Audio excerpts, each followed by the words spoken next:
Ayan, Ito na si baby napakapalusog girl. ang mga naninirahan sa isang pamayanan.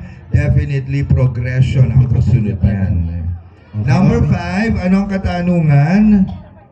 Ilan taon na ba to? Ilan taon ka na, anak? 4? Okay, this 4. Hindi ko naman sinasabing 5 ka na. Joke. Ayan, inaway, you know.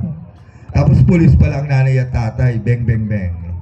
Ganon. Kung ikaw ay makakakuha ng isang regalo, ano ang iyong gustong matanggap at bakit? Uulitin ko, kung ikaw ay makakakuha ng isang regalo, ano ang gusto mong matanggap at bakit? Thank you po sa question ko po. Pag po natanggap ko ang gusto ko pong matanggap na regalo ay gamit sa school ko po para po hindi na po bibili at mami ko at daddy ko po para po mabawasan yung gastusin. Wow! I love it. Very practical. Thank you so